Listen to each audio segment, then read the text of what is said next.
이게 이제 그 증거 중에 하나인데요. 이 횡축은 1960년 정도의 토지 분포 상태를 보여줍니다. 진위계수인데요. 오른쪽으로 갈수록 값이 떨어지는데 이건 뭐냐? 오른쪽으로 갈수록 평등한 경우입니다. 값이 작아지면 진위계수. 수직축은 1960년부터 2000년 사이의 장기 경제 성장률입니다. 그러니까 한 40년 동안의 경제 성장률이 어땠냐. 이래서 각 나라들의 통계를 찾아서 점을 찍었어요. 점을 찍었더니 상당히 의미 있는 상관관계가 나타난다는 것이 발견이 됐습니다. 여기 보시다시피 한국, 대만, 일본 이런 나라들, 아까 말씀드린 대로 우리 한국 방식의 농지개혁을 성공시킨 나라들입니다. 그 나라들이 1960년 당시에 토지 분배 평등도가 굉장히 높고요. 이 수치를 어느 정도 신뢰해야 할지 알 수 없지만 우리 한국이 1등입니다. 지금 1960년 당시에 토지 소유 분포가 가장 평등한 나라, 이 조사 대상 국가들 가운데요. 그런데 아무튼 그런 나라들이 초기 공업화 단계의 토지 소유 분포가 평등했던 나라들에서 40년 동안 경제 성장률이 굉장히 높다 하는 것을 볼 수 있죠. 반면에 이쪽에 있는 나라들 보세요. 이는 지금 대개 보면 중남미 국가들인데요. 이 진위 계수가 0.9라는 거는 몇 개 가문이 땅을 다 가지고 있는 겁니다. 그런 나라들 보면 장기 경제 성장률이 형편없습니다. 우리보다도 훨씬 좋은 자연 조건을 가지고 있는 나라들이 성장의 성과에서는 형편없는 성과를 보이고 있다 하는 것을 볼 수 있습니다. 그러니까 공업화 초기에 토지 소유 분포가 어떠냐에 따라서 그 나라의 장기적인 운명이 거기에 의해서 좌우된다 하는 사실을, 그 증거를 여기서 하나 찾을 수 있습니다. 그런데 이 농지개혁이 그러면 아주 베스트였느냐? 그건 아니고요. 제일 큰 한계는 뭐냐 하면 사실 해방전국에서 우리 대한민국의 이념을 지배했다고나 할까요? 그런 압도적인 위치에 있었던 사상이 하나 있어요. 그게 바로 삼균주의라고 하는 겁니다. 아마 조소왕 선생이라고 여러분 들어보셨을 겁니다. 저도 최근에 와서 이분에 대해서 좀 공부를 했는데요. 이 대단한 사상가였고, 저는 막연히 삼자가 들어가니까 손문에 삼민주의를 뺏겨가지고 대충 그냥 한 거 아닐까 했는데 전혀 다르고요. 굉장히 독창적이고요. 제가 볼 때는 삼민주의보다 훨씬 뛰어난, 그리고 토지제도와 관련해서 굉장히 이상적인 방을 가지고 있었고요.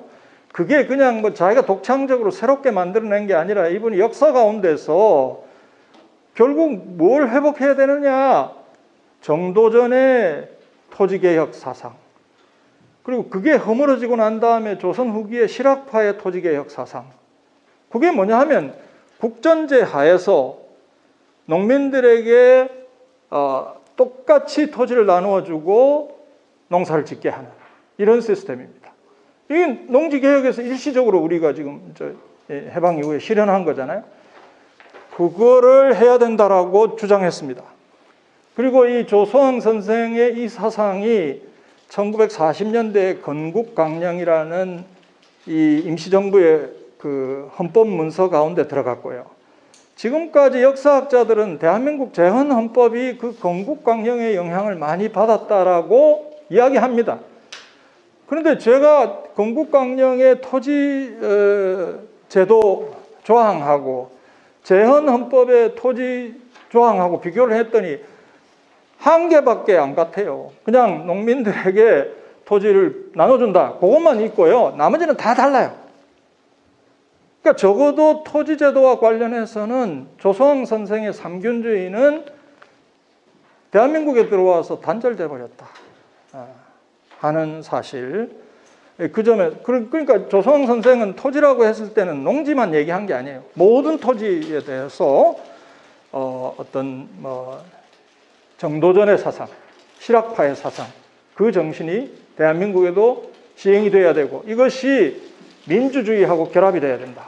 그런 아주 참 제가 보기에는 굉장히 담대한 그런 개혁 방안을 갖고 있었던 분이고 이것이 해외 임시정부에 다 수용이 되고 있었고요.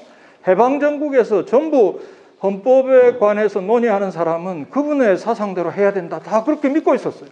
근데 이게 시간이 가면서 그냥 실종돼 버렸다 하는 점, 이게 한계라고 생각하고요.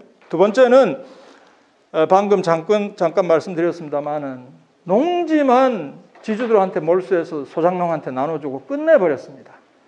근데 도시토지라든지 임야라든지 초지라든지 이런 데에서도 문제가 생길 수 있고 또 실제로 공업화 과정에서는 그쪽에서 생기는 문제가 훨씬 더 심각합니다.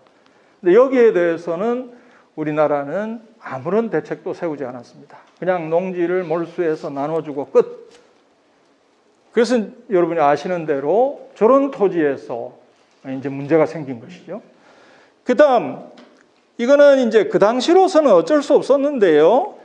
농지 임대차를 완전히 금지해가지고 이제 자꾸 오늘날 현대로 오면 올수록 이게 농지 유동화를 시켜서 경영 규모를 좀 키우고 하는 이런 필요성이 농업본부에서 생기는데 저것 때문에 그게 불가능해지고 어려워지는 이런 또 한계, 대농 경영을 곤란하게 만드는 한계도 안고 있었다. 그렇게 농지개혁의 한계를 지적할 수 있겠습니다. 그렇지만 그 정도만 해도 잘했다. 그 정도만 해도 잘했다. 그렇게 평가할 수 있겠습니다. 자, 그렇게 해서 이 토지 문제, 부동산 문제에서 잘 출발했던 나라가 우리나라인데요.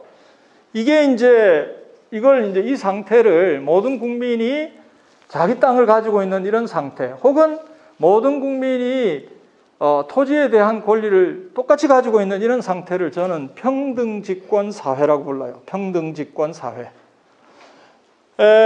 농지개혁에 의해서 어느 정도 평등집권 사회가 우리 사회에 성립했습니다. 근데 이걸 깨뜨린 사람이 박정희 대통령입니다.